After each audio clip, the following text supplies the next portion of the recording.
first studio vlog. My name's Luke. I'm an illustrator, animator, sticker and zine maker from Sydney.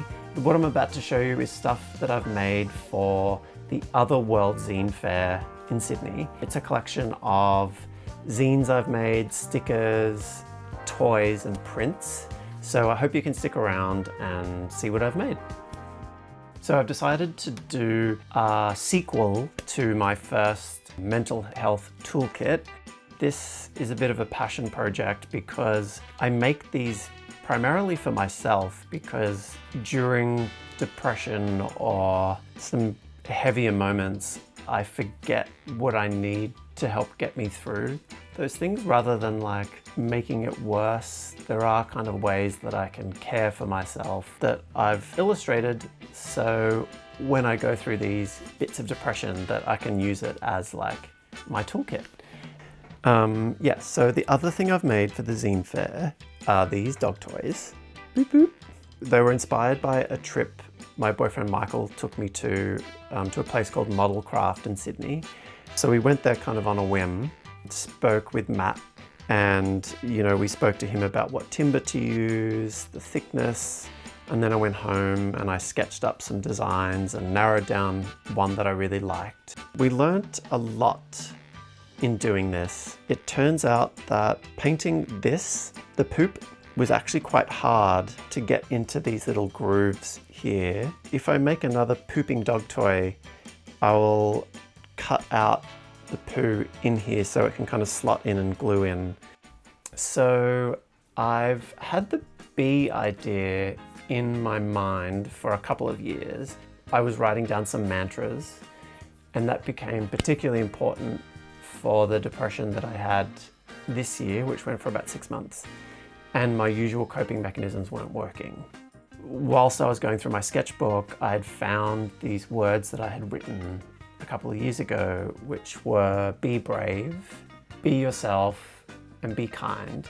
Be kind is not only to others, but primarily to yourself, because the inner voice can be so cruel sometimes and intrusive that I thought, well, actually, what if I could flip the script on that and have a voice that's encouraging, like an inner coach and not an inner critic? Be brave was a way of reminding myself to take chances and take risks and not to stay small. Be yourself is a way to remind myself to show up exactly as I am, and that's a real hard thing to do when the easy thing to do is to fit in and be like everyone else. But actually, there's so much bravery and courage in showing up exactly as you are. So here's some behind the scenes footage of hot dogs, and it was inspired by our new puppy, Fossy. He constantly sploots on the ground, and I've always been inspired by dogs because I grew up on a farm, so we had lots of work dogs. I think I found that it was easy for me to connect weirdly to dogs more than people, which might explain a few things. Every day after school, I would go out the back where we had our dogs, and I would sit out there and play with them until it was ready for dinner. I like people's connection with all pets, but I guess for me it's dogs because I have this affinity with them. I often have like post-it notes around that help motivate me, when I need it. And so one of them was take up space. Be seen and be heard, and you're allowed space at the table with everyone else. Like you're just as worthy, as everyone is.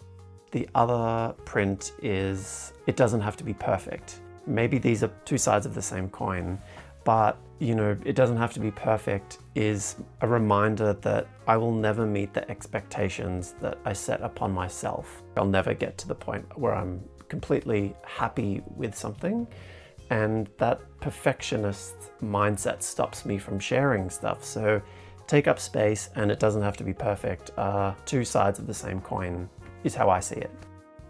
So the Zine Fair happened and I was so nervous and anxious pretty much the whole day, because it's one thing sharing a few things on Instagram and it might get a like or a comment, but it's completely different when someone comes over to your stall and smiles at what I've done, or buys something, or just chats to me about the process or whatever. It's so humbling that it resonates with some people, and I'm always really grateful for the experience and being able to show my stuff at things like zine fairs. I measure the success of the day just by conversations that I've had or interactions I've had with people.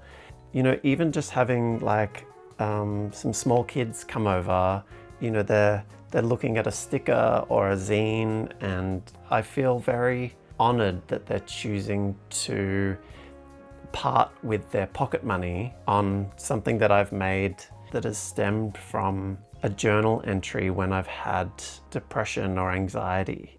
I think that is the most meaningful part. You made it. You've made it to the end. Thank you so much for watching. Oh. Hopefully it's been good, enjoyable. Hopefully you've learned some things. Hopefully I haven't overshared. So thanks for making it to the end of. I appreciate you watching. If you have any questions or feedback, feel free to leave it in the comments and I'll get back to you. And I'll see you in the next video. Bye.